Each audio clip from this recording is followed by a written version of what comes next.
अदील चूंकि पिछले दिनों में गवादर में मौजूद भी थे। अदील, मुझे ये बताएगा जो गवादर फ्री जोन है ये बेसिकली है क्या, जिसका एक दो दिन पहले वजीर आज़म इमरान खान साहब ने संगे बुनियाद भी रखा है, इसकी सिग्निफिकेंस क्या है?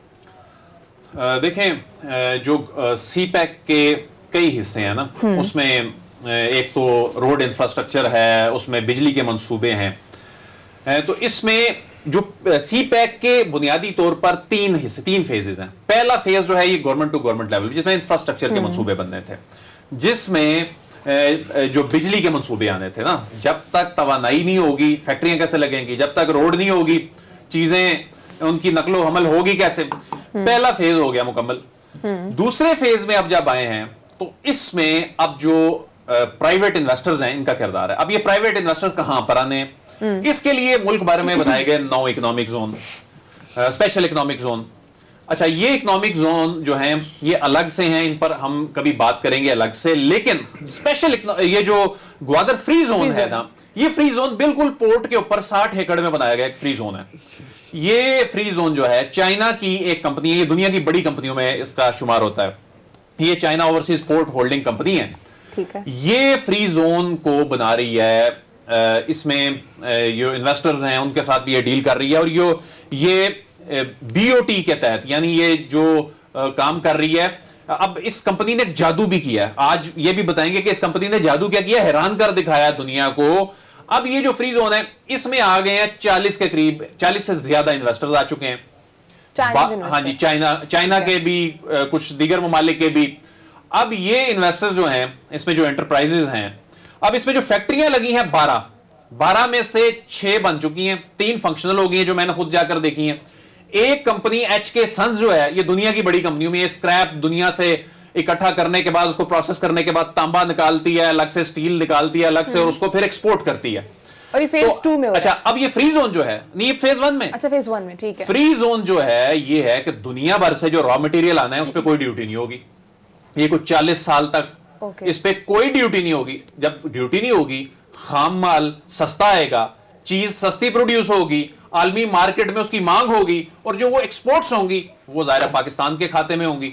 तो अब ये जो फ्री जोन है इस पे इतना अच्छा रिस्पांस आया है फेज 1 का कि फेज 2 2200 एकड़ पे बनाने का फैसला किया गया। कहां फेज 1 60 एकड़ पे, कहां फेज 2 2200 एकड़ पे। अभी प्राइम मिनिस्टर ने जो संगे बुनियाद रखा है बुनियादी तौर पर ये इसका रखा है, क्योंकि इतना जो एक्सपेक्ट नहीं किया जा रहा था, इतना अच्छा रिस्पांस कि ये फ्री जोन में इतनी जल्दी रिस्पांस आ जाएगा। अच्छा, जो मैं ये बता दूं कि जादू इस कंपनी ने क्या किया है, देखें यहां पर कोई 5 स्टार कोई होटल वगैरह कोई बनता है ना, या कोई बड़ा बिजनेस सेंटर, उस पे सालों लग जाते हैं, बरसों लग जाते हैं। इसने जो वहां पर ग्वादर चाइना बिजनेस सेंटर बनाया है, ये कई मंजिला खूबसूरत इमारत है, और ये 5 स्टार होटल है उस तरह है, और यहां पर इन्वेस्टर्स ने आके ठहरना होता है। ये सिर्फ 5 महीने 6 दिन में ये बिजनेस सेंटर बना दिया गया, और दुनिया हैरान हो गया कि इस कंपनी ने ये 5 महीने में ये इमारत खड़ी कर दी है। तो इतनी तेजी से जो है ये इस पे प्रोग्रेस हो रही है। अच्छा शेख साहब, लास्ट मिनट में चाहूंगी इस पे आप भी छोटा सा कमेंट कर दे, कितना इंपॉर्टेंट है इस वक्त सी पैक, और खासकर पाकिस्तान के मुस्तकबिल की बात करें तो कितना लिंक्ड है ये? देखें जी, ये तो बिल्कुल, ये तो अभी हमारी लाइफ लाइन है इस वक्त जो दुनिया के अंदर मामलात चल रहे हैं। और one belt one road initiative जो है वो जितने भी मुल्कों में चल रहा है उसमें पाकिस्तान सबसे ज़्यादा स्ट्रेटेजिकली इंपॉर्टेंट है। और मैं ये समझता हूँ पाकिस्तान के अपने जो मुआशी हालात हैं और मईशत के जो सिचुएशन है उसमें सी पैक की अहमियत जो है वो बहुत ज़्यादा है और दिन ब दिन बढ़ती जा रही है। इस किस्म के जो फ्री जोन्स के जो प्रोजेक्ट्स हैं ये माजी में भी वहाँ पर बिजनेस को इंक्रीज करने के लिए, डेवलप करने के लिए, प्रमोट करने के लिए और वहाँ के लोकल लोगों को भी फैसिलिटेट करने के लिए किए जाते थे। तो अगर इस किस्म का मैसिव जो वो है उससे पाकिस्तान के लिए बेहतरी जो है ना वो देखी यानी कि पाकिस्तान का मुस्तकबिल जो है वो इसी पैक से जुड़ा है। हम तो एक्सपेक्ट कर रहे थे कि ऑपोजिशन मिलकर हुकूमत को गिराएगी। जब आजाद कश्मीर के इलेक्शंस आए तो लग रहा था कि शायद ऑपोजिशन एक पेज पर आ जाए, क्योंकि फिर से एकदम से पीडीएम की बातें उठना शुरू हो गई। ये तो आपस में खुद ही लड़ पड़े हैं। असल में हमारी क्या मामला ये है कि सिर्फ नून लीग और पीपल्स पार्टी ही आपस में नहीं लड़ी, बल्कि नून लीग के अंदर भी इस टाइम जो है ना रस्साकशी चल रही है। और उसकी वजह यह है कि नून लीग के अंदर जो इलेक्टेबल्स हैं वो ये कह रहे हैं कि इस पॉलिसी के साथ नहीं चला जा सकता, हम अपने अपने हलकों में हमारी जो वर्थ है, हम इस पॉलिसी के तहत जो मियां नवाज शरीफ की और मरियम नवाज साहिबा की जो बयानियां हैं, इसके साथ हम अगले इलेक्शन में नहीं जा सकते। उसके बाद जो शहबाज शरीफ हैं, उन्होंने बड़े जतन किए, बड़ी कोशिशें की, बड़े मैसेजेस दिए, पांव तक पकड़ने की कई मरतबा बात कर दी।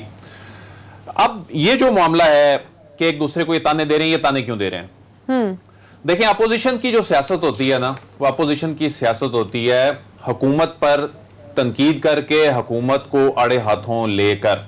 लेकिन हुकूमत उस क्राइसिस में से निकल आई है जिसकी बुनियाद पर अपोजिशन ने इसको आड़े हाथों लेना था। मिसाल के तौर पे अब ये देखें कि जब दिसंबर से ये बातें चलनी शुरू हुई जी कि हुकूमत का खात्मा हो जाएगा दिसंबर के आखिर तक, फिर जनवरी में ये बात हुई जी कि जनवरी में हुकूमत चली जाएगी, फिर फरवरी में चली जाएगी, मार्च तक मामला आ गया, सेनेट इलेक्शन जो है वो गुजर गए।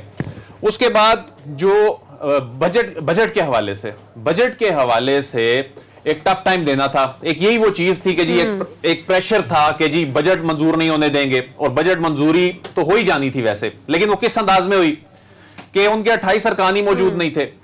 तो अब अपोजिशन को अवाम के पास जब जाना है, अपोजिशन जमातों को, अब वहां आजाद कश्मीर के इलेक्शन में ये जा रहे हैं, तो इनके पास बेचने को कुछ नहीं रहा हुकूमत के हवाले से कि क्या मुंह दिखाएं, हमने क्या टफ टाइम दिया। अच्छा, फिर हुकूमत की भी लक अच्छी थी कि नंबर्स जो थे वो बजट से पहले आए, वो 3.94 ने कॉन्फिडेंस जो है इतना जो ऊपर ले गए। उसके बाद कुछ इदादोशुमार एक्सपोर्ट्स के हवाले से आए। तो बजट के हवाले से फिर बजट जिस अंदाज में पास हुआ, वो हुकूमत जिसको अपने अरकान से लाले पड़े हुए थे कि जी ये बजट पता नहीं हमारे अपने ये जहांगीर तरीन ग्रुप ही ना टफ टाइम दे दे, उसने ना सिर्फ स्मूथली बजट पास करवा लिया वफाक में भी, उसने पंजाब में भी, बल्कि बजट ना सिर्फ पास करवा लिया बल्कि इस अंदाज से कराया कि अपोजिशन तकसीम हो गई। अपोजिशन ये परेशान है, उसके पास एक दूसरे पर इल्जाम क्यों लगा रहे हैं कि इसकी वजह से हुकूमत जो है वो उसका कॉन्फिडेंस लेवल बढ़ा है, इनकी वजह से ये हुआ है, हम टफ टाइम दे सकते थे, एक दूसरे पे इल्जाम लगा रहे हैं। तो अब मैं समझता हूं कि हुकूमत उस क्राइसिस से निकल आई। अच्छा, आप देखें आज जो कुछ हुआ, हम अगले चंक में जाके इस पे बात भी करेंगे।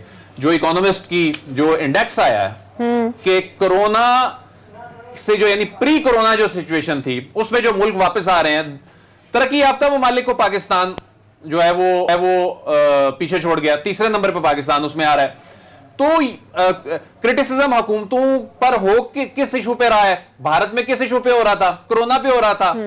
अमेरिका में ट्रंप पर किस बात पर क्रिटिसिज्म हो रही थी? कोरोना पे हो रही थी। जो यूरोपीय ममालिक हैं, मगरबी ममालिक हैं, उनमें किस पे क्रिटिसिज्म हो रही थी? सियासतदानों पे कोरोना पे हो रही थी। पाकिस्तान में दुनिया तारीफ कर रही है। तो ये वो कॉन्फिडेंस जो बिल्डिंग मेयर्स हैं, वो वो चीजें हैं जिन्होंने इनको दिया बूस्ट। दूसरी जानिब अपोजिशन होगी, आपस में लड़ पड़े वो रेजिग्नेशन वाले मामलात पर, थोड़ी जल्दबाजी दिखा दी, उसमें फिर एम्बैरेसमेंट हुई इन जमातों को। तो अब ये अवाम में चूंकि जा रहे हैं वोट मांगने, अब इनके पास कोई ऑप्शन नहीं है सिवाय इसके कि यानी जिन्होंने हुकूमत गिरानी थी, जिन्होंने हुकूमत को टफ टाइम देना था, वो अब एक दूसरे को टफ टाइम देने पे लगे हुए हैं। और ये ऐसा लग रहा है कि अगले एक दो माह जो है ये ऐसे ही चलेगा, और हुकूमत इस वक्त जो है वो कॉन्फिडेंस एंजॉय कर रही है।